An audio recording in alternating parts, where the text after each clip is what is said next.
نحمده ونصلي على رسوله الكريم اما بعد فاعوذ بالله من الشيطان الرجيم بسم الله الرحمن الرحيم انا انزلنا التوراة فيها هدى ونور يحكم بها النبيون الذين اسلموا للذين هادوا والربانيون والاحبار بما استحفظوا من كتاب الله وكانوا عليه شهداء فلا تخشوا الناس واخشوني ولا تشتروا بآياتي ثمنا قليلا ومن لم يحكم بما انزل الله فاولئك هم الكافرون صدق الله العظيم رب اشرح لي صدري ويسر لي امري واحلل عقدة من لساني يفقهوا قولي. میرے بیان میں اس سورہ مبارکہ کے چھٹے رکوع کا کچھ حصہ رہ گیا تھا کا ایک مضمون جو ہے اہم ہے وہ میں چاہتا ہوں کہ بیان کر دوں. یا ایھا الرسول لا یحزنک الذین یسارعون فی الکفر من الذین قالوا آمنا بافواہہم ولم تؤمن قلوبہم. اے رسول صلی اللہ علیہ وسلم آپ ہرگز رنجیدہ نہ ہو ان لوگوں سے کہ جو بھاگ دوڑ کر رہے ہیں کفر کے لیے، یعنی کفر کی پشت پناہی میں، اس کی تقویت کے لیے، اسلام کا راستہ روکنے میں. من الذین قالوا آمنا بافواہہم، ان لوگوں میں سے جنہوں نے اپنے منہوں سے تو یہ کہا ہے کہ ہم ایمان لے آئے، ولم تؤمن قلوبہم، لیکن ان کے دل ایمان نہیں لائے. یعنی منافقین کا جو ففتھ کالمسٹ عنصر جو ہے مسلمان امت کے اندر سے موجود تھا. وَمِنَ الَّذِينَ هَادُوا، اور وہ لوگ کہ جو یہودی ہیں. یہ حقیقت میں ان دو گروہوں کا گٹھ جوڑ تھا کہ جس کی وجہ سے یہ ساری پریشانیاں جو ہے وہ لاحق ہو رہی تھی. اور جیسا کہ میں عرض کر چکا ہوں کہ نفاق جو ہے وہ اصل میں یہود ہی کا انڈر گروتھ جسے کہتے ہیں کہ درختوں کے نیچے پہ جھاڑ جھکاڑ اگایا کرتا ہے، تو یہ در حقیقت یہودیوں ہی کا انڈر گروتھ تھا. فرمایا سماعون للکذب، یہ لوگ جھوٹی باتیں بہت سننے کے لیے تیار ہوتے ہیں. سماعون لقوم آخرین، اور یہ آپ کے یہاں آتے بھی ہیں تو کسی اور قوم کے لیے سننے کے لیے آتے ہیں تاکہ یہاں سے سن بل لیں اور جا کر وہاں رپورٹ کریں. لم یاتوک، جو آپ کے پاس نہیں آتے، یعنی ان کے گرو بھنٹال جو ہے وہ علماء یہود ہیں، ان کے سردار ہیں. یہ در حقیقت آتے ہیں آپ کی مجلس میں، بیٹھتے ہیں، باتیں کرتے ہیں، یہاں سے جو ہے وہ باتیں لے کر جاتے ہیں تاکہ پھر ان کو پہنچائیں. یحرفون الکلم من بعد مواضعہ یقولون ان اوتیتم ھذا فخذوہ، یہ پھر ان کی اور جو ہے جو بد کرداری تھی اس کی کچھ مثالیں دی گئی ہیں. اس کے علاوہ مجھے خیال ہوا کہ وسیلے کے ضمن میں ہو سکتا ہے کہ کچھ ذہن میں اشکال ہو.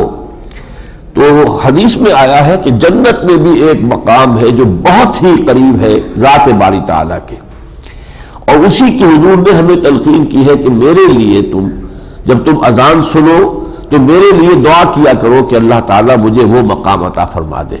وآت محمد الوسیلۃ والفضیلۃ، یہ جو ہم دعا مانگتے ہیں کہ اے اللہ محمد صلی اللہ علیہ وسلم کو وسیلہ عطا کر دے، تو وسیلے سے مراد کیا ہے؟ ظاہر بات ہے کہ حضور کو اللہ تک پہنچنے کے لیے کوئی اور ذریعہ نہیں چاہیے. یہ جو ہمارا تصور ہے کہ کوئی پیر ہو وہ وسیلہ بن جائے، یہ چیزیں جو ہے، یا کوئی صاحب قبر ہے، اولیاء اللہ ہے، فوت شدہ ہے، ان کو وسیلہ بنا لیا جائے. تو آتے محمد الوسیلہ، اے اللہ محمد کو وسیلہ عطا کر دے. تو اب کون سا وسیلہ ہوگا آپ کے لیے؟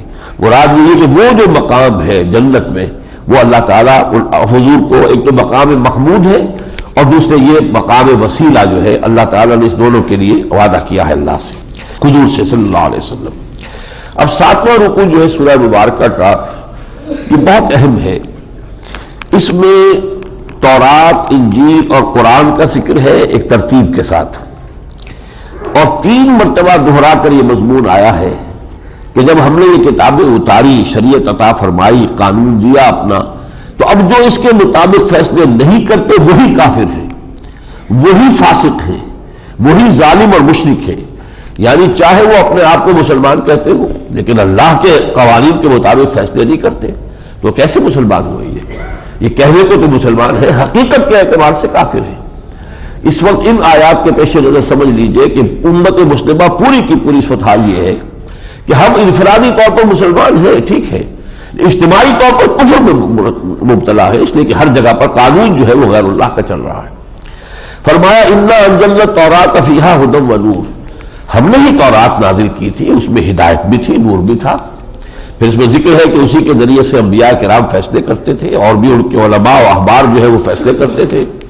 پھر فرمایا اس آیت کے آخر میں وَمَن لَمْ يَحْكُم بِمَا أَنزَلَ اللَّهُ فَأُولَٰئِكَ هُمُ الْكَافِرُونَ. جو نہیں فیصلے کرتے اللہ کی اتاری ہوئی شریعت کے مطابق وہی تو کافر ہے. بتوں سے تجھ کو امید خدا سے نو امیدی، مجھے بتا تو صحیح اور کافری کیا ہے. ایک ہے کفر کی حقیقت، ایک ہے قانونی کفر. قانوناً کافر ہو جانا، کسی کا مرتد ہو جانا، وہ کچھ اور تقاضے ہیں اس کے. لیکن حقیقت کفر جو ہے وہ تو یہ ہے کہ جو اللہ کی بندگی کرنے کو تیار نہیں، جو اللہ کے احکام سے سرتابی کرتا ہے، جو اللہ کی اتاری ہوئی شریعت کے مطابق فیصلے نہیں کرتے، فَأُولَٰئِكَ هُمُ الْكَافِرُونَ. اس کے بعد فرمایا وَقَفَّيْنَا عَلَىٰ آثَارِهِم بِعِیسَىٰ ابْنِ مَرْیَمَ مُصَدِّقًا لِمَا بَیْنَ یَدَیْهِ مِنَ التَّوْرَاةِ وَآتَیْنَاهُ الْإِنجِیلَ فِیہِ ھُدًى وَنُورٌ. پھر ہم نے ان کے بعد یعنی جو انبیاء بنی اسرائیل کا ایک سلسلہ تھا 1400 برس تک جو چلتا رہا، جو کہ تورات کے ذریعے سے فیصلے کرتے رہے. میں وہ حدیث آپ کو سنا چکا ہوں، کانت بنو اسرائیل تسوسہم الانبیاء کلما ہلک نبی خلفہ نبی. پھر ان انبیاء بنی اسرائیل کے پیچھے ان کے نقش قدم پر ہم نے اٹھایا عیسیٰ ابن مریم کو علی نبینا علیہ الصلوۃ والسلام. وآتیناہ الانجیل، ہم نے انہیں انجیل عطا فرمائی، فیہ ھدی ونور، اس میں بھی ہدایت بھی تھی اور نور بھی تھا. وَلْيَحْكُمْ أَهْلُ الْإِنجِيلِ بِمَا أَنزَلَ اللَّهُ فِيهِ، اور چاہیے کہ اب یہ انجیل والے فیصلے کریں اس کے مطابق جو انجیل میں ہم نے نازل کیا ہے. وَمَن لَّمْ يَحْكُم بِمَا أَنزَلَ اللَّهُ فَأُولَٰئِكَ هُمُ الْفَاسِقُونَ، اور جو لوگ نہیں فیصلہ کرتے ہیں اللہ کی اتاری ہوئی شریعت اور قوانین کے مطابق تو وہی تو فاسق ہے. اور فاسق کس کو کہتے ہیں؟ ظاہر بات ہے کہ جو بھی سرکش ہے، سرتابی کر رہا ہے، اللہ کے احکام کو نہیں مان رہا، تو چاہے وہ صاحب کتاب ہو اور کتاب پر فخر بھی کرتے ہو کہ ہم صاحب کتاب ہیں، لیکن یہ کہ حقیقت کے اعتبار سے فاسق ہے. اب اس کے بعد فرمایا وَأَنزَلْنَا إِلَيْكَ الْكِتَابَ، اے محمد صلی اللہ علیہ وسلم اب ہم نے آپ پر یہ کتاب نازل کی ہے. بالحق، یہ حق کے ساتھ نازل ہوئی ہے. مصدقا لما بین یدیہ من الکتاب ومہیمنا علیہ. ایک تو یہ تصدیق کرتے ہوئے آئی ہے ان کی جو کتاب میں سے سامنے موجود ہے. تورات ہے، انجیل ہے، قرآن تصدیق کرتا ہے. ابھی میں نے وہ آیت سنا دی کہ ہم نے یہ کتاب تورات نازل کی تھی، اس میں ہدایت بھی تھی، نور بھی تھا. ہم نے انجیل نازل کی تھی، عیسیٰ کو عطا کی تھی، اس میں ہدایت بھی تھی اور نور بھی تھا. تو قرآن مجید تصدیق کرتے ہوئے آیا وہ مہیمن علیہ، اور ان پر نگران اور نگہبان ہے. یعنی ان میں جو تحریفیں ہو گئی ہے ان کے پردے چاک کر رہا ہے قرآن مجید، تاکہ جو تحریفیں ہیں ان کے اوپر بھی یہ پہرا دے رہا ہے کہ مہیمن، پہرے دار، مہیمن علیہ. فاحکم بینہم بما انزل اللہ، تو اے نبی اب آپ فیصلے کیجئے ان کے مابین اس کے مطابق جو اللہ نے نازل فرمایا. ولا تتبع اہواءہم عما جاءک من الحق، اور لوگوں کی خواہشات کی پیروی کرتے ہوئے آپ جو حق آپ کے پاس آ گیا ہے اس سے انحراف نہ کیجئے. اس کا امکان کوئی نہیں تھا حضور کا صلی اللہ علیہ وسلم کہ آپ ایسا کوئی طرز عمل اختیار کرتے، لیکن اصل میں بتایا جا رہا ہے لوگوں کو کہ اب محمد الرسول اللہ ظاہر بات ہے کہ اس قرآن سے جو ہے انحراف نہیں کر سکتے، اسی کے مطابق فیصلے کریں گے. اس کے بعد جو چند جملے آئے ہیں وہ بہت اہم ہیں. لِكُلٍّ جَعَلْنَا مِنكُمْ شِرْعَةً وَمِنْهَاجًا، ہم نے تم میں سے ہر ایک کے لیے ایک شریعت معین کی اور ایک طریقہ کار معین کیا. یعنی موسیٰ کو شریعت دی اور موسیٰ کو ایک طریقہ کار بھی دیا. موسیٰ کے طریقہ کار میں ایک خاص بات یہ تھی کہ ایک بگڑی ہوئی مسلمان قوم جو غلامی کے پھندے میں جکڑی ہوئی تھی اس کی آزادی کے لیے بھی حضرت موسیٰ علیہ السلام نے مسلسل فرعون سے جو ہے کشاکش کی ہے. اور یہ بھی گویا کہ ان کی بعثت کے مقاصد میں سے ایک اہم مقصد تھا. اسی طریقے سے حضرت مسیح علیہ السلام کا ایک خاص طریقہ کار تھا. حالانکہ ان کے زمانے میں رومنز کا اقتدار تھا یہ پورے اس یہودی علاقے کے اندر، انہوں نے اس کے خلاف کوئی بات نہیں کی. سارا زور اس پر رکھا ہے کہ یہودیوں میں دین کی اصل روح دوبارہ پیدا ہو جائے. یہ صرف قوانین صرف رہ گئے ہیں اور وہ ریچولز رہ گئے ہیں، رہ گئی رسم اذان، روح بلالی نہ رہی، فلسفہ رہ گیا، تلقین غزالی نہ رہی. تو اس روح دین کو دوبارہ پیدا کرنا، احیاء روح الدین، یہ ہے گویا کہ حضرت مسیح علیہ السلام کا ایک خاص طریقہ کار تھا. محمد الرسول اللہ صلی اللہ علیہ وسلم کو ایک شریعت عطا کی گئی اور جو آپ کو منہاج دیا گیا وہ انقلابی منہاج ہے. دعوت دیجئے، جو لوگ قبول کریں انہیں جمع کیجئے، منظم کیجئے، طاقت بنائیے، باطل سے ٹکرائیے اور پھر اللہ کے دین کو قائم کیجئے. یہ ریولوشنری میتھڈالوجی ہے جو محمد الرسول اللہ صلی اللہ علیہ وسلم کے ساتھ مخصوص ہے. اور چونکہ اب ہم امت ہے محمد کی صلی اللہ علیہ وسلم، تو ظاہر بات ہے قد کان لکم فی رسول اللہ اسوۃ حسنہ، اب ہمارے لیے تو در حقیقت اسوہ، قابل تقلید مثال اور منہاج جو ہے وہ محمد رسول اللہ صلی اللہ علیہ وسلم کا ہے۔ تو لکل جعلنا منکم شرعۃ ومنہاجا، پھر اسی رکوع میں آگے چل کے فرمایا وَأَنِ احْكُم بَيْنَهُم بِمَا أَنزَلَ اللَّهُ وَلَا تَتَّبِعْ أَهْوَاءَهُمْ، اے نبی اب ان کے مابین فیصلے کیجئے اس کے مطابق جو اللہ نے نازل فرمایا ہے، اور آپ ان کی خواہشات کی پیروی نہ کیجئے۔ کبھی آتا ہے کوئی شخص، وہ چاہتا ہے کہ اس کی مرضی کے مطابق فیصلہ ہو جائے، تو آپ اس کا قدر خیال نہ کریں، جو شریعت کا حکم ہے اس کے مطابق فیصلے کیجئے۔ اور آخری جملہ اس رکوع کا جو ہے وہ بہت ہی اپیلنگ ہے، افحکم الجاہلیت یبغون ومن احسن من اللہ حکما لقوم یوقنون، کیا یہ جاہلیت کا حکم چاہتے ہیں؟ کیا وہ قوانین، وہ رواج جو پہلے چلے آ رہے تھے اسلام کے حضور پر قرآن مجید کے نزول سے قبل، کیا اسی کو ریورٹ کرنا چاہتے؟ جاہلیت اسی دور کو کہتے ہیں کہ جو حضور کی بعثت سے قبل کا عرب کا زمانہ ہے، ان کے طور طریقے تھے، ان کے قوانین تھے، ان کے جو بھی اپنے رواج تھے۔ افحکم الجاہلیت یبغون، کیا یہ چاہتے ہیں کہ وہی جاہلیت کا حکم جو ہے اور اسی کے قوانین اور اسی کے مطابق معاملات چلتے رہے؟ ومن احسن من اللہ حکما لقوم یوقنون، اور جو لوگ واقعتاً یقین رکھتے ہو اللہ پر، ان کے لیے اللہ کے حکم اور اللہ کی شریعت سے بہتر کون سا فیصلہ ہو سکتا ہے؟ اب اس کے بعد جو 3 آیات ہیں وہ بہت اس اعتبار سے اہم ہے کہ آج ہمارے لیے خاص طور پر ان میں ایک بہت بڑی رہنمائی ہے۔ یا ایھا الذین آمنوا لا تتخذوا اليہود والنصارى اولیاء، اے اہل ایمان یہودیوں اور عیسائیوں کو اپنا دوست اور اپنا حمایتی اور پشت پناہ مت بناؤ۔ بعضهم اولیاء بعض، یہ ایک دوسرے کے ولی ہیں، ایک دوسرے کے پشت پناہ ہیں، ایک دوسرے کے ساتھی ہیں، ایک دوسرے کے مددگار ہیں۔ یہ میں اس لیے کہہ رہا ہوں کہ آج کے دور میں ان آیات میں خاص جو ہے وہ رہنمائی ہے۔ جب قرآن نازل ہوا ہے اس وقت یہودیوں اور عیسائیوں میں دوستی نہیں تھی، ان میں دشمنی تھی۔ اب ظاہر بات ہے کہ عیسائی جس شخصیت کو خدا بنائے بیٹھے ہیں ان کو یہودی جو ہے وہ حرامزادہ کہتے ہیں، ولد الزنا کہتے ہیں، کیسے ان میں دوستی ہو سکتی تھی؟ ان کا خدا اور انہوں نے سوری چڑھایا، تو شدید ان کے درمیان عداوت اور دشمنی رہی ہے۔ وہ جو اصحاب الاخدود ہیں جنہیں کہ زندہ جلایا گیا، وہ حضرت مسیح علیہ السلام کے پیروکار تھے کہ جنہیں یہودی بادشاہ تھا یمن کا ذو نواس، اس نے زندہ جلایا ہے، تو شدید ان کے درمیان دشمنی تھی۔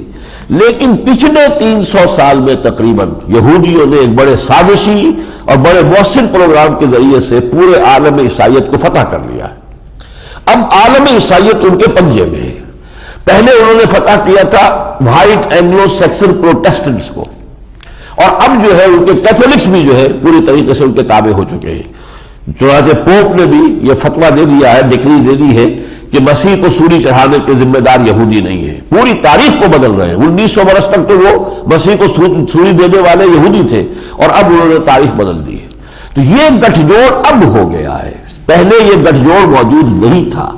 آج کے دور کے لیے یہ بات جو ہے 100% صحیح ہے۔ یا ایھا الذین آمنوا لا تتخذوا اليہود والنصارى اولیاء بعضهم اولیاء بعض ومن یتولھم منکم فإنہ منہم، اور تم میں سے جو کوئی ان کو پشت بنا بنائے گا تو وہ انہی میں سے ہے، پھر گویا کہ وہ ہم اسے مسلمانوں میں سے نہیں سمجھیں گے۔ اور آج جو نقشہ ہے پورے عالم اسلام کا، ہمارے سارے لیڈر، ساری حکومتیں، ان کا قبلہ و کعبہ وہی ہے، وہی جاتے ہیں، وہی سے کوئی اگر کسی طرح کی مدد بھی چاہیے تو وہی جائیں گے۔ یہ سارا کا سارا معاملہ جو چل رہا ہے یہ ہم اس آیت کے خلاف کر رہی ہے پوری امت۔ طرز عمل جو ہے، ویسے تو یہ کہ پچھلا رکوع جو پڑھا ہے، اللہ تعالیٰ کی شریعت جو ہے کہیں جزوی طور پر کچھ سعودی عرب میں، کچھ ایران میں کچھ چیزیں ہیں جزوی طور پر، کچھ سوڈان میں ہے، لیکن باقی تو پورا عالم اسلام جو ہے کہیں اسلامی شریعت نافذ ہی نہیں، آپ کے یہاں نہیں ہے۔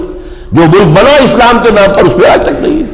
پورا ہمارا جو معیشت کا نظام ہے سود کے اوپر چل رہا ہے، اور اس کے اندر اب جو اضافہ ہو رہا ہے وہ جتنے بڑے پیمانے پر سود تھا، اب اتنے ہی بڑے پیمانے پر جوئے کا معاملہ جو ہے اس میں اضافہ کیا جا رہا ہے۔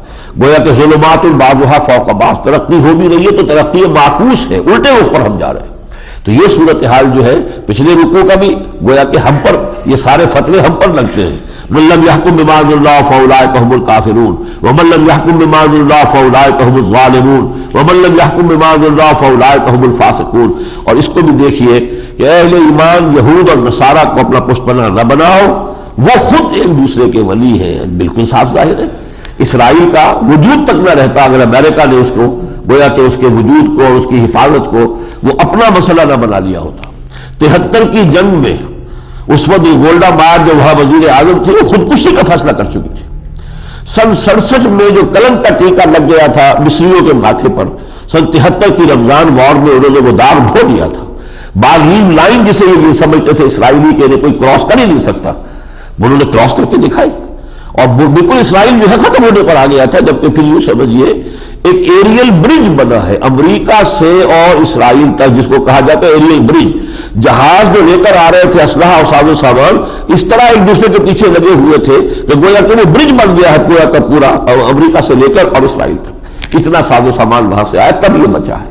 تو واقعہ یہ ہے کہ اس وقت تو ان کے محافظ وہی ہے، انہی کی وجہ سے وہ ملک قائم ہے۔ بعضهم اولیاء بعض ومن یتولہم منکم فإنہ منہم، تو جو کوئی بھی تم میں سے ان کو اپنا پشت پناہ بنائے گا وہ پھر انہی میں سے ہے۔ ان اللہ لا یہدی القوم الظالمین، اللہ تعالیٰ ایسے ظالم لوگوں کو ہدایت نہیں دیتا۔ اس سے آگے پھر مزید 3 آیات آ رہی ہیں، وہ انڈیویجول لیول پر ایک شخص ہمت کرتا ہے، اللہ کے راستے میں آگے بڑھتا ہے، ارادہ کرتا ہے کہ قربانی کروں گا، محنت کروں گا، اپنا وقت جو ہے کاروبار سے اور چیزوں سے نکالوں گا، اللہ کے دین کے لیے لگاؤں گا، ارادہ کر لیا بہت اچھا ہے۔ لیکن پھر جب عملاً آگے بڑھتا ہے پھر مشکلات آتی ہیں، آزمائشیں آتی ہیں، جیسے کہ ہم دیکھ چکے ہیں سورہ آل عمران کے اندر آزمائش کا پورا فلسفہ آیا۔ اب وہ قدم پیچھے ہٹنے شروع ہوتے ہیں۔ اگر کم ہمت آدمی ہے، اس میں وہ صبر کا مادہ نہیں ہے، استقلال نہیں ہے، مستقل مزاجی نہیں ہے، تو وہ پیچھے ہٹتا ہے۔ یہ جو قدم بقدم پیچھے ہٹنا ہے اس کو بھی یہاں پر ارتداد سے تعبیر کیا ہے، مرتد ہو جانا ہے۔ اگرچہ قانوناً مرتد نہیں ہے، قانوناً تو مرتد وہ ہوگا جو کھلم کھلا اسلام کا انکار کرے اور کافر ہو جائے، لیکن یہ مانوی ارتداد ہے۔ جیسے ایک ہے قانونی کفر، ایک ہے مانوی کفر، ایک ہے قانونی ارتداد، ایک ہے مانوی طور پر پسپائی اختیار کرنا، پیچھے ہٹنا، آزمائشوں سے، تکالیف سے، مصائب سے گھبرا کر۔ اب ان کے سے خطاب ہو رہا ہے، یا ایھا الذین آمنوا من یرتد منکم عن دینہ فسوف یأتی اللہ بقوم، اہل ایمان دیکھو تم میں سے جو بھی پسپائی اختیار کرے گا دین کے معاملے میں تو اسے جان لینا چاہیے کہ اللہ تعالیٰ کو کوئی احتیاج نہیں ہے، اللہ جب چاہے اور لوگوں کو کھڑا کر دے گا، تمہیں ہٹائے گا۔ تمہیں سعادت دی ہے، یہ تمہارے لیے سعادت ہے کہ اللہ نے تمہیں موقع دیا، تمہیں چن لیا، هو اجتباکم، اس نے تمہیں منتخب کر لیا اس خدمت کے لیے۔ لیکن یہ کہ اگر تم اب اس کے اہل ثابت نہیں ہو رہے ہو، پیچھے ہٹ رہے ہو، تو فسوف یأتی اللہ بقوم، تو اللہ اور قوم کو لے آئے گا، یحبہم ویحبونہ، جن سے اللہ محبت کرے گا وہ اللہ سے محبت کریں گے۔ اب یہ 6 اوصاف یہاں آئے گے، تو گن لیجئے اور دل میں دعا مانگتے رہیے کہ اللہ تعالی ہمارے اندر یہ اوصاف پیدا فرما دے۔ یحبہم ویحبونہ، اللہ ان سے محبت کرے گا، وہ اس سے محبت کریں گے۔ اذلۃ علی المؤمنین، مومنوں کے حق میں بہت نرم ہوں گے، بہت نرم، بہت مہربان۔ اعزۃ علی الکافرین، کافروں پر بہت سخت ہوں گے۔ یجاہدون فی سبیل اللہ، جہاد کریں گے اللہ کی راہ میں، ولا یخافون لومۃ لائم، اور کسی ملامت کرنے والے کی ملامت کی پرواہ نہیں کریں گے۔ یہ ملامت کرنے والے ایک تو ہوتے ہیں کہ جو مخالفانہ انداز میں ملامت کرتے ہیں، ایک ہوتے ہیں جو ناصحانہ انداز میں کرتے ہیں کہ میاں ذرا عقل کے ناخن لو، آخر تمہارے بچے ہیں، تم نے ان کا مستقبل جو ہے اس کا بھی سوچنا ہے، بچیاں ہیں ان کے ہاتھ پیلے کرنے ہیں، تم لگ گئے ہو دین کے اندر، تمہیں تو ہیضہ ہو گیا ہے دین کا، تم کچھ سوچ ہی نہیں رہے ہو، اپنے دائیں بائیں کی فکر نہیں ہے، اپنے آگے پیچھے کا خیال نہیں، بہت ناصحانہ انداز میں۔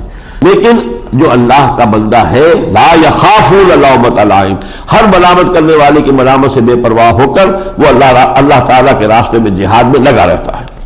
ذالک فضل اللہ یؤتیہ من یشاء، یہ اللہ کا فضل ہے، وہ دیتا ہے جس کو چاہتا ہے۔ واللہ واسع علیم، اللہ بہت وسعت والا ہے، اس کے فضل کے خزانے محدود نہیں ہیں، مانو اس سے اس کا فضل۔ واسألوا اللہ فضلہ، یہ ہم پڑھ چکے ہیں سورہ نساء میں، اللہ سے اس کے فضل کی درخواست کرو وہ دے گا تمہیں۔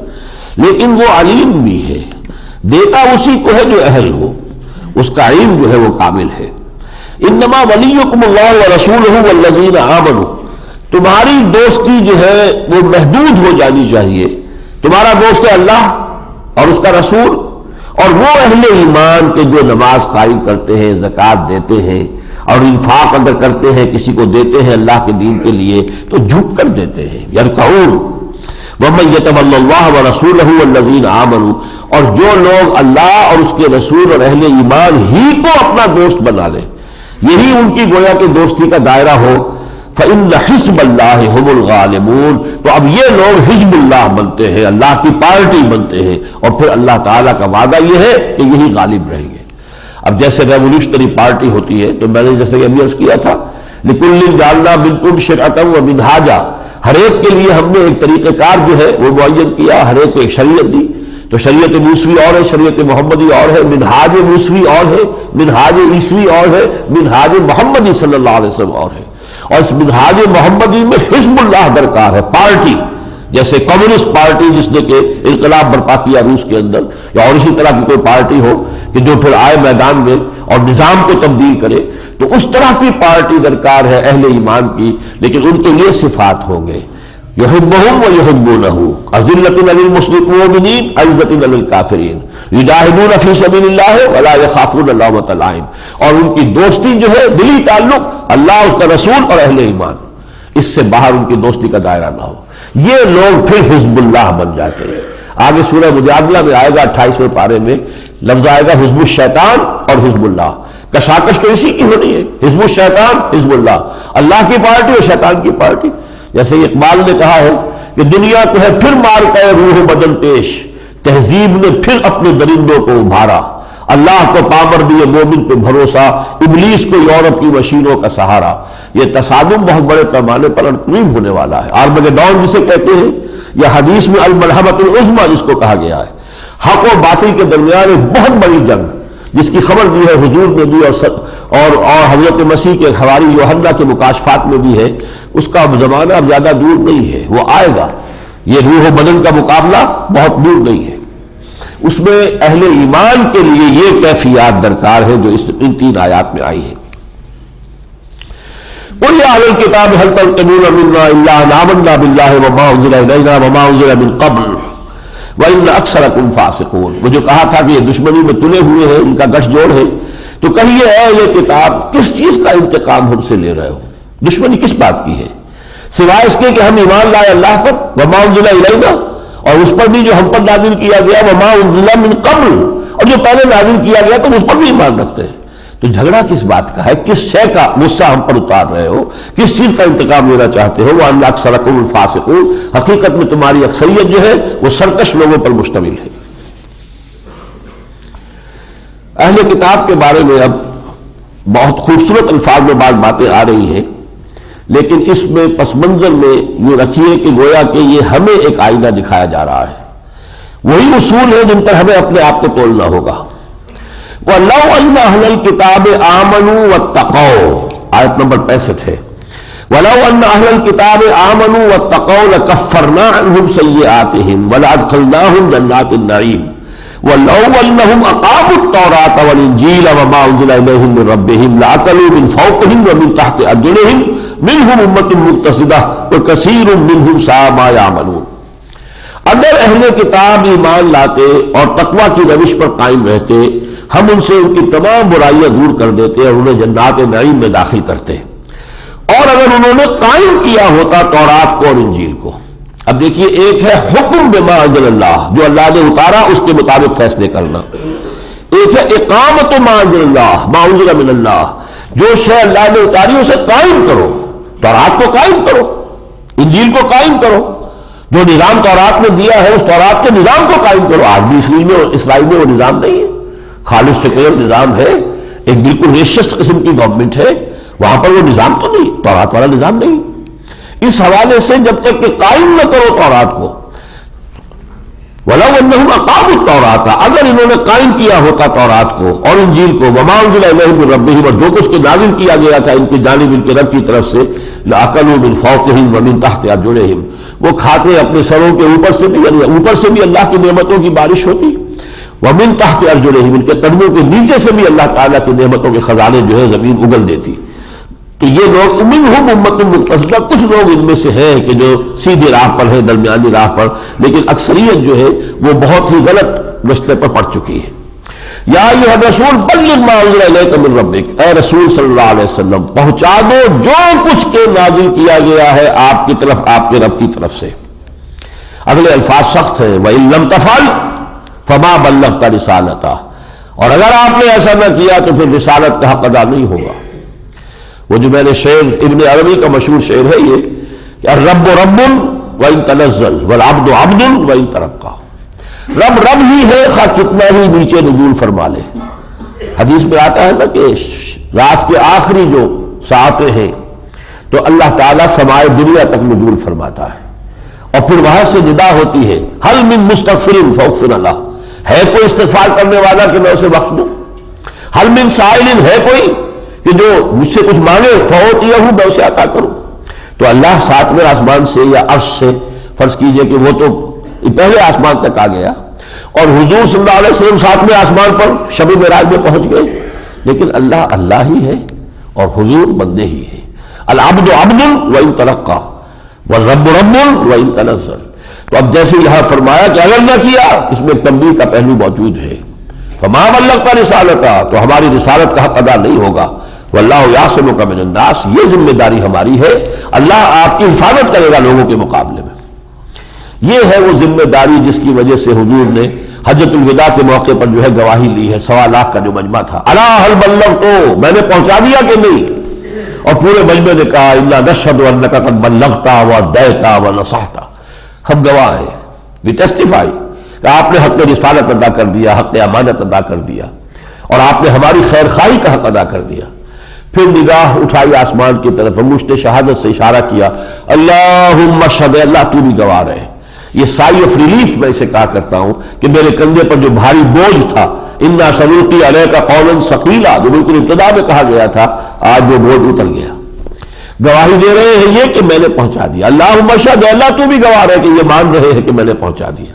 پھر فرمایا فلیبلغ الشاہد الغائب، اب یہ ذمہ داری میرے کندھے سے اتر کر تمہارے کندھوں پر آ گئی ہے، اب تمہارے ذمہ ہے جو بھی یہاں موجود ہے وہ پہنچائیں ان سب کو جو یہاں موجود نہیں۔ تو یہ بہت بڑی ذمہ داری ہے رسالت کی، اور یہی ہم پڑھ چکے ہیں اس سے پہلے سورہ بقرہ میں، وَكَذَلِكَ جَعَلْنَاكُمْ أُمَّةً وَسَطًا لِتَكُونُوا شُهَدَاءَ عَلَى النَّاسِ وَيَكُونَ الرَّسُولُ عَلَيْكُمْ شَهِيدًا۔ آگے چلیے، قُلْ يَا أَهْلَ الْكِتَابِ لَسْتُمْ عَلَى شَيْءٍ حَتَّى تُقِيمُوا التَّوْرَاةَ وَالْإِنْجِيلَ وَمَا أُنزِلَ إِلَيْكُمْ مِنْ رَبِّكُمْ وَلَيَزِيدَنَّ كَثِيرًا مِّنْهُم مَّا أُنزِلَ إِلَيْكَ مِنْ رَبِّكَ طُغْيَانًا وَكُفْرًا فَلَا تَأْسَ عَلَى الْقَوْمِ الْكَافِرِينَ۔ اے نبی ان سے کہہ دیجئے، اے اہل کتاب، لستم علی شیء، تمہارا کوئی موقف نہیں، تمہاری کوئی حیثیت نہیں، ہم سے ہم کلام ہونے کے لیے تمہارا منہ نہیں، جب تک کہ قائم نہیں کرتے تورات کو اور انجیل کو، جو کچھ کے نازل کیا گیا تمہاری طرف اللہ کی جانب سے، وما انزل الیکم من ربکم۔ اب دیکھیے اسی کو آپ پڑھیے، اس آیت کو اپنے آپ کے سامنے رکھ کر، قل یا اہل القرآن لستم علی شیء حتی تقیموا القرآن وما انزل الیکم من ربکم، اے قرآن والوں تمہاری کوئی حیثیت نہیں ہے جب تک کہ تم قرآن کو قائم نہیں کرتے۔ قرآن کی تلاوت ہو رہی ہے، ختم قرآن ہو رہا ہے، اس کے جو ہے آپ جو ثواب کے ثواب جو ہے وہ ٹنوں کے حساب سے ثواب انسان لے رہا ہے، یا قرات کی محفلیں ہو رہی ہے، بڑی خوشحالی کے ساتھ قرات، قرآن اس لیے نازل ہوا تھا، قائم تو کرو اس کو۔ قل یا اہل الکتاب لستم علی شیء حتی تقیموا التوراۃ والانجیل وما انزل الیکم من ربکم، کہہ دیجئے اے کتاب والوں تمہاری کوئی حیثیت نہیں جب تک کہ تم قائم نہیں کرتے تورات اور انجیل کو، جو کچھ کہ تمہیں دیا گیا ہے تمہارے رب کی طرف سے۔ اب ذرا آگے چلیے، آیت 72 سے ہے، لقد کفر الذین قالوا ان اللہ هو المسیح ابن مریم، یہ بات پہلے بھی آ چکی ہے سورہ نساء میں بھی، کہ ایک عقیدہ یہ تھا کہ اللہ ہی خود حضرت مسیح کے حیولے میں شکل میں دنیا میں آ گئے، گاڈ انکارنیٹ کی شکل ہے۔ لقد کفر الذین قالوا، یقیناً کفر کیا انہوں نے جنہوں نے یہ کہا کہ ان اللہ هو المسیح ابن مریم، اللہ خود ہی مسیح ابن مریم کی شکل میں آ گیا ہے۔ وقال المسیح، جبکہ مسیح نے کہا تھا یا بنی اسرائیل اعبدوا اللہ ربی و ربکم، اے بنی اسرائیل بندگی کرو، پرستش کرو میرے رب کی اور اپنے رب کی، انہ من یشرک باللہ فقد حرم اللہ علیہ الجنہ، جو کوئی اللہ کے ساتھ شرک کرے گا اللہ تعالیٰ نے اس پر جنت کو حرام کر دیا ہے، ومأواہ النار وما للظالمین من انصار، اور ان کا ٹھکانہ جو ہے وہ آگ ہے اور ایسے ظالموں کا کوئی مددگار نہیں ہوگا۔ دوسری شکل، لقد کفر الذین قالوا ان اللہ ثالث ثلاثہ، ان لوگوں نے بھی کفر کیا جنہوں نے کہا اللہ تین میں کا تیسرا ہے۔ اقانیم میں ثلاثہ، تثلیث کا عقیدہ، اللہ God the father, God the son and the Holi Ghost. اور یہ تثلیث پہلے جو تھی ابتدا میں وہ God the father, God the mother and God the son, یعنی حضرت مریم کو بھی تثلیث میں شامل کیا گیا تھا. یہ بالکل وہی تثلیث تھی کہ جو مصر میں موجود تھی اور اسی کو انہوں نے اڈاپٹ کیا ہے، لیکن بعد میں تبدیل کیا گیا حضرت مریم کو اس تثلیث میں سے نکال کر اور روح القدس کو شامل کیا گیا. God the father, God the son and the Holi ghost. تو گویا کہ اللہ تین وے کا ایک ہے. لقد کفر الذین قالوا ان اللہ ثالث ثلاثہ وما من الہ الا الہ واحد، جبکہ واقعتاً نہیں ہے کوئی بھی الہ سوائے ایک الہ واحد کے. وَإِن لَّمْ يَنْتَهُوا، اور اگر یہ باز نہ آئے، اما یقولون، جو کچھ یہ کہہ رہے ہیں اس سے، لَيَمَسَّنَّ الَّذِينَ كَفَرُوا مِنْهُمْ عَذَابٌ أَلِيمٌ، تو پھر جو کچھ یہ کہہ رہے ہیں اس کی بنا پر ان پر بہت بڑا عذاب آئے گا. مَا الْمَسِيحُ ابْنُ مَرْيَمَ إِلَّا رَسُولٌ، عیسیٰ ابن مریم سوائے ایک رسول کے اور کچھ نہ تھے. یہ آیت ہم پڑھ چکے ہیں حضور کے بارے میں، وَمَا مُحَمَّدٌ إِلَّا رَسُولٌ قَدْ خَلَتْ مِن قَبْلِهِ الرُّسُلُ أَفَإِن مَاتَ أَوْ قُتِلَ انقلبتم عَلَىٰ أَعْقَابِكُمْ. غزوہ احد میں جب یہ مشہور ہو گیا تھا کہ حضور کا انتقال ہو گیا ہے، تو اس وقت جو ہے کچھ مسلمانوں نے حوصلے ہار دیے تھے. حضرت عمر نے بھی تلوار پھینک دی تھی کہ اب کس لیے جنگ کرنی. تو اس لیے وہاں پہ روکا گیا، ٹوکا گیا کہ یہ تمہارا طرز عمل صحیح نہیں ہے. محمد ایک رسول ہے، پہلے بھی رسول آئے ہیں، رسول فوت بھی ہوتا ہے، تو کیا جب محمد فوت ہو جائیں گے تو تم دین کو چھوڑ کر اپنی ایڑیوں کے بل پیچھے مڑ جاؤ گے؟ تو وہی بات یہاں کہی جا رہی ہے، مل مسیح ابن مریم الا رسول قد خلت من قبلہ الرسل، ان سے پہلے بہت سے رسول گزرے تھے. وامہ صدیقہ، ان کی والدہ حضرت مریم صدیقہ تھی. انبیاء سے نیچے جو ہے متصل جو مقام ہے وہ صدیقین کا ہے. یہ سورہ نساء میں ہم نے پڑھا تھا، فاولئک مع الذین انعم اللہ علیہم من النبیین والصدیقین والشہداء والصالحین. اللہ تعالیٰ نے خواتین کو نبوت سے سرفراز نہیں فرمایا، البتہ اس سے نیچے کا جو درجہ ہے صدیقیت، اس پر بہت سی خواتین فائز ہیں. اور اس کی وجہ کیا ہے؟ نبوت ایک بڑا بھاری بوجھ ہے. یہ تبلیغ کا حق ادا کر دینا، اور اس پر جو مخالفتیں آتی ہیں اور جو مسائل جھیلنے پڑے ہیں محمد رسول اللہ صلی اللہ علیہ وسلم کو، تو عورت جو ہے صنف نازک ہے، اس کے لیے اتنی بڑی بھاری ذمہ داری کا بوجھ اٹھانا در حقیقت یہ وہ گویا کہ انصاف والی بات نہیں. اللہ تعالیٰ نے وہ بھاری بوجھ جو ہے نبوت کا وہ عورت کے لیے نہیں رکھا ہے. امہ صدیقہ، ان کی والدہ صدیقہ تھی. کانا یا قرآن کام، دونوں کھانا کھاتے تھے، یعنی عبدیت بشریت جو تقاضے ہیں وہ سب ان کے ساتھ تھے. انظر کیف نبین لہم الآیات ثم انظر انا یؤفکون، دیکھیے ہم کیسے ان کے لیے اپنی آیات کو واضح کر رہے ہیں، اور پھر دیکھیے کیسے وہ کہاں سے بچلائے جا رہے ہیں. اس کے بعد فرمایا قل یا اہل الکتاب لا تغلوا فی دینکم غیر الحق. یہ لفظ بہت اہم ہے، تغلو یہ غلو ہے. نصارہ نے غلو کیا ہے حضرت مسیح کی محبت میں. ظاہر بات ہے کوئی غلط جو ہے وہ کوئی جذبہ نہیں تھا ان کا. کس جذبے کے تحت انہوں نے بنایا، خدا کا بیٹا بنا لیا؟ محبت کی وجہ سے، عظمت کی وجہ سے، عقیدت کی وجہ سے. اور یہ غلو ہوتا ہمارے ہاں اولیاء اللہ کی شان میں جو غلو ہوتا ہے، حضور کی شان میں جو یہ نعتیں پڑھی جاتی ہے تو جو غلو ہوتا ہے بالکل وہ اللہ سے بھی اونچا کر دیتے ہیں اور اللہ کے برابر بٹھا دیتے ہیں. یہ سارے کام ہوتے ہیں، تو یہ غلو ہے اصل میں. بولی اہل الکتاب لا تغلوا فی دینکم، اپنے دین میں غیر حق جو ہے ناحق غلو سے کام مت لو. لعن الذین کفروا من بنی اسرائیل علی لسان داؤد وعیسی ابن مریم ذلک بما عصوا وکانوا یعتدون. لعنت کی گئی ان لوگوں پر بنی اسرائیل میں سے جنہوں نے کفر کی روش اختیار کی تھی، داؤد کی زبان کے ذریعے بھی اور عیسی ابن مریم کے ذریعے بھی. اگر آپ انجیل پڑھیں گے تو واقعہ یہ ہے کہ انہوں نے یہود پر جس طریقے سے تنقیدیں کی ہے، سانپ کے سپولیے انہیں قرار دیا ہے. یہودی علماء کو کہا ہے تمہارا حال القبروں کے مانند ہے کہ اوپر جو ہے بڑی چادریں ڈالی ہو، سفیدی کی ہوئی ہے، اور اندر گلی سڑی ہڈیوں کے سوا کچھ نہیں ہے. تو مذہب کا تم نے ایک پیراہن تو پہنا ہوا ہے، اوپر کا تمہارا ڈھانچہ تو مذہبی ہے، اندر جو ہے روح دین موجود نہیں ہے، اندر جو ہے اس گلی سڑی ہڈیاں پڑی ہوئی ہیں. ذالک بما عصوا وکانوا یعتدون، اور یہ اس لیے ہے کہ انہوں نے نافرمانی کی روش اختیار کی اور حد سے تجاوز کرتے رہے. اس کے بعد اس چھٹے پارے کی جو آخری آیت ہے وہ اس وقت کا جو طرز عمل تھا یہودیوں کا اور عیسائیوں کا اسلام اور حضور کے بارے میں، اس میں ایک فرق تھا. عیسائیوں کے اندر وہ مخالفت بالکل نہیں تھی کہ جو یہودیوں میں تھی. آپ کو معلوم ہے نجاشی کس طرح چند آیات اس نے سنی ہے سورہ مریم کی اور ایمان لے آیا.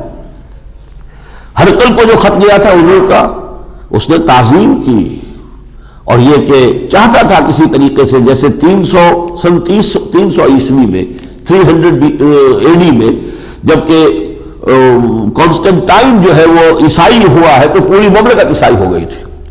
وہ یہ چاہتا تھا کہ سب کے سب ہم مسلمان ہو جائیں، لیکن یہ کہ اس کے جو بھی درباری تھے، سپہ سالار تھے اور جو پیٹریارکس وغیرہ تھے ان کے، وہ تیار نہیں ہوئے تو وہ محروم رہ گئے. اسی طریقے سے مقوقس جو تھا الیگزینڈریا کا پیٹریارک، اس کو بھیجا حضور نے خط، اس نے احترام کیا، اس نے حضور کو تحائف بھیجے. تو عیسائیوں کا طرز عمل بہت مختلف تھا مسلمانوں کے ساتھ. موہیرا راہب تھا جس نے بچپن میں حضور کو پہچان لیا تھا اور ابو طالب سے کہا تھا کہ اس بچے کی حفاظت کرنا، یہودی اس کے ساتھ دشمنی کریں گے. تو ان کے ہاں جو ہے ابھی کچھ دین، جو کہ زیادہ فاصلہ نہیں ہوا تھا، 600 برس ہوئے تھے حضرت مسیح علیہ السلام کو، تو ابھی کچھ نہ کچھ لوگ جو ہے ان کے ہاں درویش اور علماء ایسے موجود تھے جو علماء ربانی تھے اور جو واقعتاً درویش تھے حقیقی معنی میں. تو فرمایا لَتَجِدَنَّ أَشَدَّ النَّاسِ عَدَاوَةً لِلَّذِينَ آمَنُوا الْيَهُودَ وَالَّذِينَ أَشْرَكُوا، تم پاؤ گے شدید ترین تمام لوگوں میں دشمنی میں اہل ایمان کے ساتھ ان کو جو یہودی ہے اور مشرک ہے. اس وقت یہ مشرکین مکہ اور یہود مدینہ تھے جن کی دشمنی جو ہے حضور صلی اللہ علیہ وسلم کو جس کا سابقہ پڑ رہا تھا، تجربہ حاصل ہو رہا تھا. آج وہ ہنود اور یہود آج بھی بین ہی وہی تقسیم موجود ہے. لَتَجِدَنَّ أَشَدَّ النَّاسِ عَدَاوَةً لِلَّذِينَ آمَنُوا الْيَهُودَ وَالَّذِينَ أَشْرَكُوا، اس لیے کہ اب اس نوع کا شرک دنیا میں صرف ہندوستان میں رہ گیا، پوری دنیا میں کہیں نہیں ہے. وہ بت پرستی کا جو شرک جو کہ مکے میں جو بھی قریش مکہ کا جو بھی مذہب تھا، اس طرح کا مسئلہ، اس طرح کی بت پرستی دنیا میں اور کہیں نہیں رہی، وہ انڈیا میں ہے. تو ہنود اور یہود اور ان کا گٹھ جوڑ جو ہے اور ان کے بیچ میں آیا ہوا ہے پاکستان، جس کا ایک خاص رول ہے اللہ تعالیٰ کی طرف سے، لیکن وہ ایک علیحدہ موضوع ہے. ہم اس رول کے ایکول ثابت نہیں کر رہے اپنے آپ کو. ہو سکتا ہے اللہ تعالیٰ وہ ہم سے سلب کر لے، لیکن ہو سکتا ہے کہ ہمیں اللہ تعالیٰ توبہ کی توفیق دے اور ہمیں وہ بھٹکی ہوئی منزل یاد آ جائے جس کے لیے پاکستان بنایا گیا تھا. لَتَجِدَنَّ أَشَدَّ النَّاسِ عَدَاوَةً لِلَّذِينَ آمَنُوا الْيَهُودَ وَالَّذِينَ أَشْرَكُوا وَلَتَجِدَنَّ أَقْرَبَهُم مَّوَدَّةً، اور تم پاؤ گے ان سے قریب ترین محبت میں اور مودت میں لِلَّذِينَ آمَنُوا الَّذِينَ قَالُوا إِنَّا نَصَارَىٰ، وہ کہ جنہوں نے یہ کہا ہے کہ ہم نصارہ ہیں. وہ مسلمانوں کے ساتھ نرمی کرنے میں، ان کے ساتھ مودت اور محبت میں قریب ترین پاؤ گے، اور یہود اور مشرکین ان کو بدترین دشمن پاؤ گے. ذَلِكَ بِأَنَّ مِنْهُمْ قِسِّيسِينَ وَرُهْبَانًا وَأَنَّهُمْ لَا يَسْتَكْبِرُونَ، اس کی وجہ یہ ہے کہ ان میں بڑے ایسے لوگ، عالم لوگ موجود ہیں، قسیس اور راہب لوگ موجود ہیں، وَأَنَّهُمْ لَا يَسْتَكْبِرُونَ، اور ان میں وہ لوگ ہیں کہ جو تکبر نہیں کرتے، استکبار نہیں کرتے، ان میں تواضع ہے، وہ اپنے آپ کو حقیر سمجھتے ہیں. اب انہی میں سے ایک واقعہ ہوا ہے کہ جب نجاشی ایمان لے آئے ہیں اور پھر وہاں پر اور بھی لوگ ایمان لے آئے، تو پھر انہوں نے کچھ عرصے کے بعد ایک وفد بھیجا تھا حضور کے پاس صلی اللہ علیہ وسلم. 70 آئے تھے وہاں سے لوگ، اور انہوں نے آ کر پھر جب انہیں قرآن سنایا گیا تو ان کی جو کیفیت ہوئی ہے اس کا نقشہ کھینچا گیا ہے. وَإِذَا سَمِعُوا مَا أُنزِلَ إِلَى الرَّسُولِ، اور جب انہوں نے سنا وہ کلام کو جو رسول پر نازل کیا گیا تھا، تَرَىٰ أَعْيُنَهُمْ تَفِيضُ مِنَ الدَّمْعِ، تو ان کے دلوں نے اتنی اس کی تاثیر محسوس کی کہ تم دیکھتے ہو کہ ان کی آنکھوں سے آنسوؤں کی ندیاں بہہ نکلی. مما عرفوا من الحق، وہ جو حق انہوں نے پہچان لیا. یقولون ربنا آمنا، اور وہ کہہ رہے ہیں کہ ہم ایمان لے آئے، ربنا اے ہمارے رب ہم ایمان لے آئے، فاکتبنا مع الشاہدین، تو اب ہمارا اندراج فرما لے، ہمارے نام لکھ لے ان لوگوں میں جو شہادت دینے والے ہیں، گواہی دینے والے ہیں. وما لنا لا نؤمن بالله وما جاءنا من الحق، اور کیسے ممکن ہے کہ ہم اللہ پر ایمان نہ لائیں اور اس شے پر ایمان نہ لائیں جو حق میں سے ہمارے پاس آ گئی ہے. وَنَطْمَعُ أَن يُدْخِلَنَا رَبُّنَا مَعَ الْقَوْمِ الصَّالِحِينَ، اب ہمیں تو اسی بات کا لالچ ہے کہ اللہ تعالیٰ ہمیں اپنے نیکوکار بندوں میں شامل فرما دے. فَأَصَابَهُمُ اللَّهُ بِمَا قَالُوا جَنَّاتٍ تَجْرِي مِن تَحْتِهَا الْأَنْهَارُ، تو جو کچھ انہوں نے کہا اس کے طفیل اللہ تعالیٰ نے ان کے لیے وہ جنتیں جو ہے مخصوص کر دی ہیں کہ جن کے نیچے نہریں بہتی ہوں گی. وَذَلِكَ جَزَاءُ الْمُحْسِنِينَ، اور خوب کاروں کا یہی بدلہ ہے. اب اس کے بعد وہ احکام جو ہے شریعت کے بعض تکمیلی آئے ہیں. شراب اور جوئے کی آخری حرمت کا حکم آیا. سورہ بقرہ میں یہ آیا تھا کہ ان میں کچھ خیر بھی ہے، کچھ نفع بھی ہے، لیکن یہ کہ گناہ کا پہلو زیادہ ہے. بس یہ کہہ کر بات روک دی گئی. گویا کہ ایک سمت جو معین ہو گئی، سمجھنے والوں نے سمجھ لیا اسی وقت. بہت سے لوگوں نے اسی آیت کے نازل ہونے پر شراب نوشی چھوڑ دی تھی، لیکن چونکہ ابھی سخت حکم نہیں تھا، حرمت نہیں تھی، عام لوگ پی رہے تھے. اب یہاں فرمایا یا ایھا الذین آمنوا انما الخمر والمیسر والانصاب والازلام رجس من عمل الشیطان، اے اہل ایمان یہ شراب اور جوا اور یہ بت اور یہ پانسے جن سے کہ وہ جوئے کھیلتے تھے، رجس من عمل الشیطان، یہ گندگی ہے، شیطانی اعمال ہے، فاجتنبوہ لعلکم تفلحون، ان سے اجتناب کرو تاکہ تم فلاح پاؤ۔ انما یرید الشیطان یوقع بینکم العداوۃ والبغضاء فی الخمر والمیسر، شیطان یہ چاہتا ہے کہ شراب اور جوئے کے ذریعے سے تمہارے اندر عداوت پیدا کر دے اور بغض پیدا کر دے۔ دیکھیے یہ دو چیزیں کیا ہوتی ہیں کہ شراب کے نشے میں لڑائی جھگڑا ہوتا ہے، وہ جو آپ پڑھتے ہیں کہ اخباروں میں کہ وہ گول غپارہ مچا رہا تھا فلاں شخص شراب کے نشے میں، تو ظاہر بات ہے کہ جب انسان کا ہوش اور شعور جو ہے وہی معروف ہو گیا تو پھر جو کچھ وہ کرے گا اور اس کی پھر جو اس کی وجہ سے ہو سکتا ہے دشمنیاں جو ہے شروع ہو جائیں۔ اسی طرح جوئے کا معاملہ ہوتا ہے، جواری جو ہے وہ ایک حد تک تو صبر کرتا ہے کہ وہ ہار رہا ہے، لیکن وہ دیکھتا ہے کہ یہ ایک شخص دوسرا جو ہے اتنا کچھ کما کر لے گیا تو پھر ایک دم طیش میں آتا ہے، اور پھر آپ کو معلوم ہے کہ وہاں قتل ہوتے ہیں اور وہاں پہ جو ہے وہ اس طرح کے جھگڑے شروع ہو جاتے ہیں، اس لیے کہ ایک ہے محنت سے کمانا، یہاں محنت تو ہے نہیں، یہاں تو داؤ والی بات ہے، وہ داؤ جب تک چل رہا ہے اگر اپنا لگ رہا ہے تو ٹھیک ہے، لیکن یہ کہ اگر وہ داؤ آپ کے خلاف پڑ رہا ہے تو پھر اشتعال پیدا ہوتا ہے۔ تو اللہ تعالیٰ فرما رہے ہیں کہ یہ دونوں چیزیں وہ ہیں جو تمہارے درمیان عداوت اور بغض کو پیدا کرنے والی ہے، وَيَصُدَّكُمْ عَنْ ذِكْرِ اللَّهِ وَعَنِ الصَّلَاةِ، اور وہ شیطان چاہتا ہے کہ تمہیں اللہ کے ذکر سے اور نماز سے بھی روک دے۔ فَهَلْ أَنْتُمْ مُنْتَهُونَ، تو اب باز آتے ہو یا نہیں؟ بعض لوگ کہتے ہیں صاحب شراب کی حرمت کا قرآن میں ذکر نہیں ہے، کہیں لکھا نہیں کہ حرام ہے، یہ اس سے کہیں زیادہ اسٹرانگ الفاظ ہے۔ فَهَلْ أَنْتُمْ مُنْتَهُونَ، تو اب باز آتے ہو کہ نہیں؟ وَأَطِيعُوا اللَّهَ وَأَطِيعُوا الرَّسُولَ وَاحْذَرُوا فَإِن تَوَلَّيْتُمْ فَاعْلَمُوا أَنَّمَا عَلَىٰ رَسُولِنَا الْبَلَاغُ الْمُبِينُ، اور اللہ کی اطاعت کرو اور اس کے رسول کی اطاعت کرو اور ڈرتے رہو، اگر تم نے رخ پھیرا منہ موڑ لیا تو جان لو کہ ہمارے رسول پر سوائے صاف صاف پہنچا دینے کی اور کوئی ذمہ داری نہیں ہے۔ اب ایک جو آیت میں نے اس کا حوالہ بھی دیا تھا کہ جیسے آیا تھا معاملہ وسیلے کا، ایسے ہی یہ آیت جو ہے قرآن حکیم میں آیت نمبر 93 ہے اس سورہ مبارکہ کی، یہ بہت اہم ہے، بہت جامع ہے۔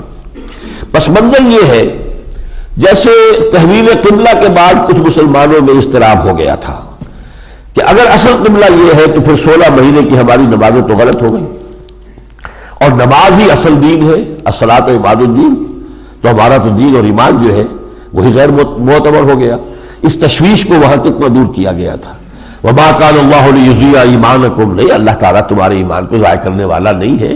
اس وقت رسول نے ادھر کا حکم دیا تھا، تم نے نماز پڑھی، نماز تمہاری درست ہے، اب یہ حکم ہے تو اب ادھر رخ کر لو، تمہاری نماز درست ہے۔ تو تم کسی سمت میں بندھے ہوئے نہیں، نہ اللہ کسی سمت میں محدود ہے، نہ تم کسی سمت میں بندھے ہوئے ہو، یہ تو اللہ کی طرف سے یکسانی پیدا کرنے کے لیے ایک رخ معین کر دیا گیا۔ قبلے کو اہل نظر قبلہ نما کہتے ہیں۔ اسی طرح جب شراب کا یہ سخت حکم آیا تو لوگ ایسے بھی تھے جنہیں ساری عمر سے وہ پی رہے تھے، اس لیے کہ جاہلی عرب کے اندر پینے کی اصل شے شراب ہی تھی، پانی تو دھونے وونے کے کام کی شے تھی، پینے کی نہیں۔ جیسے کہ آج مغرب کی جو معاشرت ہے، پانی وہاں ہوٹل میں آپ کو نہیں مل سکتا، اور اگر آپ تلاش کریں گے تو بہت قیمتی ملے گا، جبکہ شراب وہاں کھلی مل رہی ہے، عام ہے، پینے کی چیز ہی شراب ہے۔ تو یہی معاشرہ تھا عرب کا۔ اب ان لوگوں نے کہا کہ ہم تو ساری عمر سے پی رہے ہیں، تو ہمارے تو ایک ایک سل کے اندر شراب اتنی ہوئی ہوگی، اور یہ نجس کہہ رہا قرآن کہ یہ تو در حقیقت جو ہے بہت ریس ہے، بڑی ناپاک چیزیں ہیں، تو گویا کہ ہمارا پورا وجود ناپاک ہو گیا۔ اس تشویش کو رفع کرنے کے لیے آیت نازل ہوئی، لیس علی الذین آمنوا وعملوا الصالحات جناح فیما طعموا، جو لوگ ایمان اور عمل صالح پر کاربند رہے ہیں ان میں کوئی ان پر الزام نہیں، کوئی حرج نہیں اس پہ کہ جو وہ کھا پی چکے، جب تک کہ حرمت کا حکم نہیں آیا تھا جو کچھ تم نے کھایا پیا ہے اس پر کسی تشویش کی ضرورت نہیں ہے۔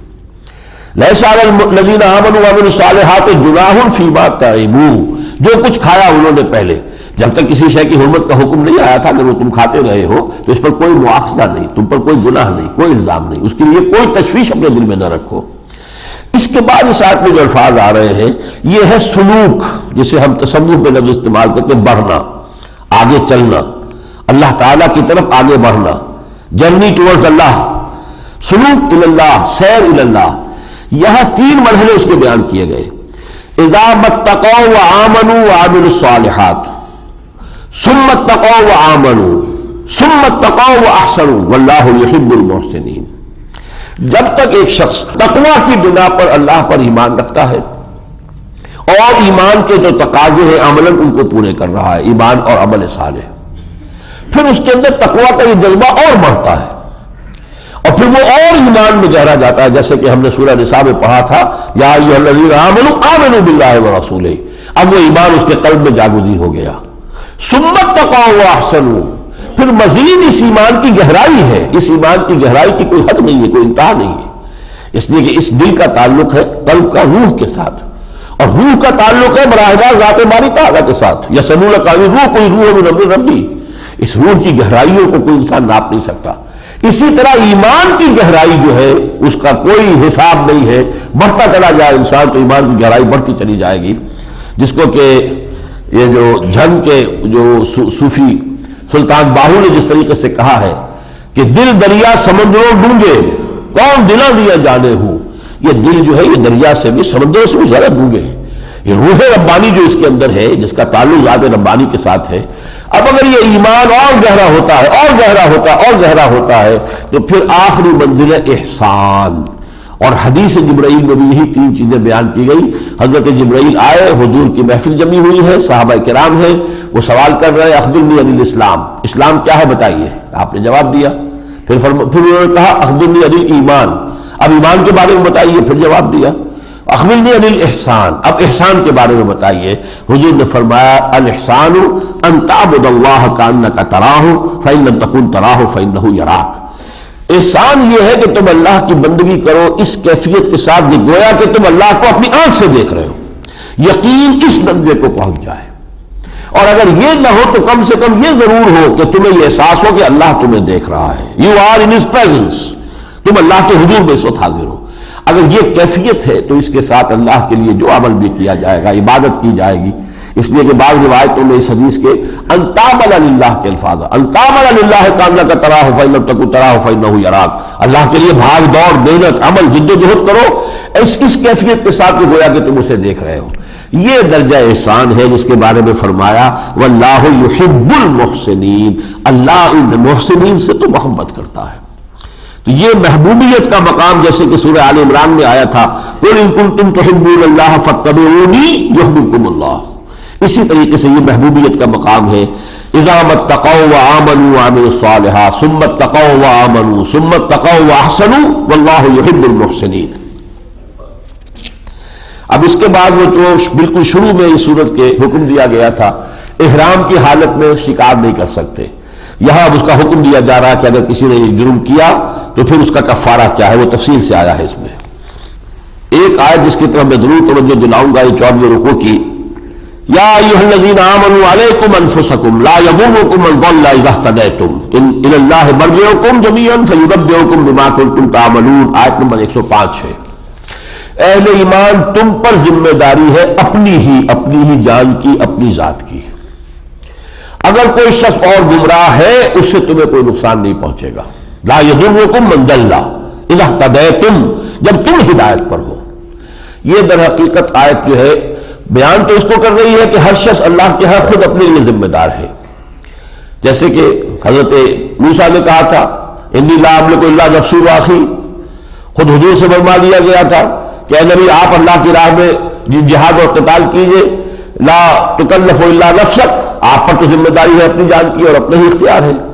لیکن اس سے کچھ لوگوں نے یہ معنی نکال لیے اور اتنی یوں سمجھیے کہ ابتدائی کے زمانے میں حضرت ابوبکر کے زمانے میں کہ گویا کہ کوئی تبلیغ دعوت اس کی کوئی ذمہ داری نہیں، ہماری تو بس ذمہ داری اپنی ہے، خود ٹھیک ہے تو چاہے سارا جہان جو ہے بگڑ جائے اس سے ہمیں کوئی نقصان نہیں پہنچتا.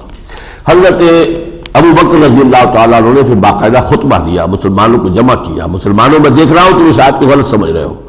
اس سے یہ مطلب نہیں کہ تمہاری ذمہ داری سمجھانا ہے، امر بالمعروف تمہاری ذمہ داری ہے، نہی عن المنکر تمہاری ذمہ داری ہے، یہ ہے. البتہ کوئی شخص پھر بھی نہیں مانتا، آپ نے اپنا فرض ادا کر دیا ہے پھر بھی وہ غلط راستے پر ہے تو آپ کو کوئی غضب نہیں پہنچے گا. یہ ہے اس کا مفہوم کہ اب آپ کی ساری جو ہے کوشش اور جد و جہد کے باوجود لوگ نہیں مان رہے. اب حضرت نوح علیہ السلام نے اگر سارے 900 برس تک دعوت دی اور قوم نے نہیں مانا تو حضرت نوح پر تو کوئی الزام نہیں آئے گا، اس کا وہ الزام ان پر آئے گا جنہوں نے نہیں مانا. لیکن اگر آپ دعوت کا کام چھوڑ دیں گے تو آپ پکڑے جائیں گے. لہذا اس کو اس معنی میں نہیں لینا چاہیے کہ ہم پر دعوت اور تبلیغ اور اس پیغام کو پھیلانے اور اللہ کے دین کی جد و جہد جو ہے اس کو قائم کرنے کی جد و جہد سے ہم بری ہو گئے. نہیں، بلکہ یہ ہے کہ تمہاری تمام کوششوں کے باوجود اگر کوئی نتیجہ نہ نکلے تو تمہیں اس سے کوئی غضب نہیں. تم نے اگر وہ سب کچھ کر دیا جو تم کر سکتے تھے تو تم اللہ کے ہاں سرخرو ہو گئے. اب یہ اس سورہ مبارکہ کے جو آخری 2 رکوع ہیں اس میں نقشہ کھینچا گیا ہے حضرت مسیح علیہ السلام سے ایک مکالمہ ہے. ایک تو جیسا کہ ہم پہلے بھی دیکھ چکے ہیں فَكَيْفَ إِذَا جِئْنَا مِنْ كُلِّ أُمَّةٍ بِشَهِيدٍ، جب وہاں محاسبہ ہوگا تو ہر امت سے پہلے اس امت کا رسول جو ہے اس کو کھڑا ہو کر ٹیسٹیفائی کرنا ہوگا کہ اللہ میں نے جو صحیح پیغام مجھ تک آیا تھا پہنچا دیا تھا. Now they are responsible, they are accountable. تو اسی طریقے سے خاص طور پر جو حضرت عیسیٰ علیہ السلام کے ساتھ معاملہ ہوگا اس میں یہ جو 2 رکوع ہیں ان میں تفصیل آئی ہے. اس قال اللہ یا عیسی ابن مریم اذکر نعمتی علیک، پہلے تو اللہ تعالیٰ نے حضرت عیسیٰ علیہ السلام پر جو احسانات فرمائے ان کا اللہ تعالیٰ تذکرہ فرمائے گا. اس کے بعد فرمایا ہے وَإِذْ قَالَ اللَّهُ يَا عِيسَى ابْنَ مَرْيَمَ أَأَنْتَ قُلْتَ لِلنَّاسِ اتَّخِذُونِي وَأُمِّيَ إِلَٰهَيْنِ مِن دُونِ اللَّهِ، اے عیسیٰ ابن مریم کیا تم نے کہا تھا لوگوں سے، اپنے پیروکاروں سے، اپنے ماننے والوں سے کہ مجھے اور میری ماں کو بھی خدا بنا لینا اللہ کے ساتھ؟ قَالَ سُبْحَانَكَ، وہ کہیں گے نہیں تو پاک ہے پروردگار، مَا يَكُونُ لِي أَنْ أَقُولَ مَا لَيْسَ لِي بِحَقٍّ، میرے لیے کیسے ممکن تھا کہ میں کوئی ایسی بات کہتا جس کا مجھے حق پہنچتا ہی نہیں. ان كنت قلته فقد علمت. اب یہاں بھی دیکھیے جو لجاجت ہے حضرت عیسیٰ کا کیا مقام ہے، کیسے معجزے اللہ نے انہیں دیے، ان کی مدح جو ہم سورہ آل عمران میں پڑھ کر آئے ہیں، پھر اسے ابھی ہم پڑھتے رہے اللہ کا خاص کلمہ ہے، اللہ کی طرف سے خاص روح ہے، وجیہاً فی الدنیا والآخرہ ہے، سب ہے. لیکن اللہ کے ہاں جیسے کھڑے ہو کر جو جواب دہی کرنی پڑ رہی ہے جس لجاجت کے ساتھ، تو وہی شعر الرب رب وإن تنزل والعبد عبد وإن ترقى. قال سبحانك ما يكون لي أن أقول ما ليس لي بحق إن كنت قلته فقد علمت. اے اللہ اگر میں نے کہا ہوتا تو تیرے علم میں ہوتا. تعلم ما فی نفسی ولا اعلم ما فی نفسک، تو جانتا ہے جو کچھ میرے جی میں ہے، میں نہیں جانتا جو کچھ تیرے جی میں ہے. ظاہر بات ہے کہ بندہ بندہ ہے، اللہ جانتا ہے جو کچھ ہر انسان کے دل میں ہے. انک انت علام الغیوب، یقیناً تو تمام غیبوں کا جاننے والا ہے. ما قلت لهم، پروردگار میں نے ان سے نہیں کہا الا ما امرتنی به، سوائے اس چیز کے کہ جس کا تو نے مجھے حکم دیا تھا. اور وہ کیا تھی؟ ان اعبدوا اللہ ربی وربکم، بندگی کرو پرستش کرو اللہ کی جو میرا بھی رب ہے تمہارا بھی رب ہے. وکنت علیہم شہیدا ما دمت فیہم، اور پروردگار جب تک میں ان کے مابین تھا اس وقت تک تو میں نگران تھا ان کا. میں نے اس وقت تک کوئی ایسی حرکت، کوئی ایسا قول، کوئی ایسی بات ان میں نہیں آنے دی. فلما توفیتنی، پھر جب تو نے مجھے اٹھا لیا، کنت انت رقیب علیہم، تو اب تو ہی ان کا نگران تھا، تو ہی نگہبان تھا. وانت علی کل شیء شہید، اور یقیناً تو ہر چیز کے اوپر گواہ ہے، خود اس سے باخبر ہے. ان تعذبہم فانہم عبادک، یہ بڑا پیارا انداز ہے. نہ تو سفارش کر رہے ہیں کہ اللہ ان کو معاف فرما دے، اس لیے کہ اتنا گھناؤنا جرم ہے، شرک ہے. حالانکہ انہیں معلوم ہے یہ وہ لوگ ہیں جو مجھ سے محبت کرتے ہیں، میری محبت کے غروب میں مجھے خدائی کے ساتھ اندر شامل کیا ہے نا، کوئی میری عداوت تو نہیں، عداوت تو یہود کو ہے، یہاں تو معاملہ اپنی امت کا ہو رہا ہے. تو لیکن ان کی سفارش نہیں، لیکن سفارش ہے بھی کس طرح سٹل انداز میں. ان تعذبہم فانہم عبادک، پروردگار اگر تو نے عذاب دے تو وہ تیرے بندے ہیں. وان تغفر لہم، اور اگر تو نے بخش دے، فانک انت العزیز الحکیم، تو زبردست ہے، با اختیار ہے، حکمت والا ہے. کون تو یہ کوشچن کر سکتا ہے اور کون تجھ سے پوچھ سکتا ہے کہ کیوں معاف کر دیا. تو ان تعذبہم فانہم عبادک، اگر تو نے عذاب دے تو وہ تیرے بندے ہیں، جیسے تو چاہے ان کے ساتھ معاملہ کر. وَإِن تَغْفِرْ لَهُمْ، اور اگر تو انہیں بخش دے، فَإِنَّكَ أَنْتَ الْعَزِيزُ الْحَكِيمُ، تو یقیناً تو بہت با اختیار ہے اور حکمت والا ہے. قال اللہ، آخر میں اللہ تعالیٰ فرمائے گا هَذَا يَوْمُ يَنْفَعُ الصَّادِقِينَ صِدْقُهُمْ، آج کا دن وہ ہے کہ جس دن سچوں کو ان کی سچائی فائدہ پہنچائے گی. لَهُمْ جَنَّاتٌ تَجْرِي مِن تَحْتِهَا الْأَنْهَارُ خَالِدِينَ فِيهَا أَبَدًا، ان کے لیے وہ باغات ہیں کہ جن کے دامن میں ندیاں بہتی ہوئی ہیں اور وہ اس میں ہمیشہ ہمیش رہیں گے. رضی اللہ عنہم ورضوا عنہ، اللہ ان سے راضی ہو گیا، وہ اللہ سے راضی ہو گئے۔ اللہم ربنا اجعلنا منہم ذالک الفوز العظیم، یہی ہے بہت بڑی کامیابی۔ للہ ملک السماوات والارض وما فیہن، اللہ ہی کا ہے تو کچھ کہے آسمانوں میں اور زمین میں، اللہ ہی کی بادشاہی ہے، اللہ ہی کی ملکیت ہے، اللہ ہی کی حکومت ہے آسمانوں میں اور زمین میں، اور جو کچھ ان کے مابین ہے۔ وَهُوَ عَلَى كُلِّ شَيْءٍ قَدِيرٌ، وہ ہر چیز پر قادر ہے۔ بارک اللہ لی ولکم فی القرآن العظیم ونفعنی وإیاکم بالآیات والذکر الحکیم۔